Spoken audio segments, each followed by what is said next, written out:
L'industrie automobile se transforme sous l'effet des nouvelles réglementations, du développement de l'électromobilité notamment. Il y a un point intéressant d'ailleurs à cet égard, c'est qu'en 2017, on avait les stratégies d'innovation dans le domaine de l'électromobilité à peu près au même point, au même plan en termes de priorité que celle du véhicule autonome et connecté. Aujourd'hui, clairement, l'accent il est mis principalement, prioritairement sur l'électromobilité et notamment sur l'électrification des chaînes de traction.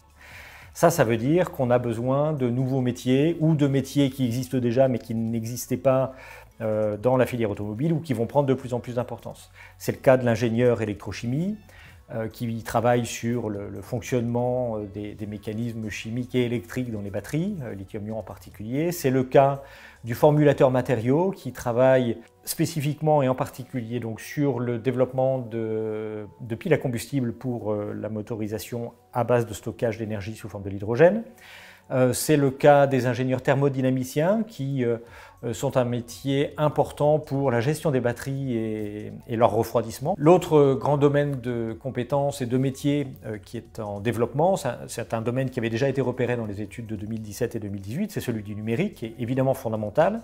Beaucoup d'architectes logiciels, de développeurs. Les deux métiers ont d'ailleurs été dissociés dans cette version-ci de l'étude parce qu'on a des profils de compétences assez différents et le besoin aujourd'hui se fait surtout sentir sur les architectes logiciels, en tout cas pour les sites français.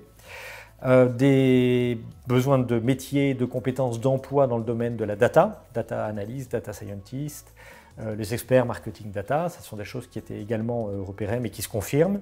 Et puis un métier fondamental aujourd'hui, qui est celui de la cybersécurité, parce que, évidemment, tout ceci repose sur la fiabilité des calculs, de la gestion des données. Et comme vous le savez, les industriels aujourd'hui et leurs produits, en quelque sorte, doivent être défendus contre des intrusions et du hacking d'un peu partout. On a des métiers qui apparaissent, des métiers qui se développent. C'est la même chose pour les compétences. On a des compétences qui deviennent de plus en plus importantes dans la filière automobile pour des raisons qui sont les mêmes que pour les métiers, c'est-à-dire ce développement de l'électromobilité et plus largement la problématique environnementale qui prend de plus en plus d'importance. Alors elles sont de trois types, ces compétences en développement. Premier type, le numérique, avec toutes les problématiques de data, d'intelligence artificielle, de sécurité informatique, de développement, des choses qui sont connues aujourd'hui et très pénuriques et en croissance. Deuxième type, le produit lui-même, donc les batteries, les motorisations électriques, c'est-à-dire des compétences en électrochimie, des compétences en électricité, en électronique de puissance, en supervision de tous ces matériels et de tous ces composants électroniques. Et troisièmement, des compétences qui vont porter sur la conduite du changement, le management transversal de toutes ces transformations intérieures, parce que finalement c'est la culture elle-même des entreprises de la filière qui est en train d'être profondément remise en cause.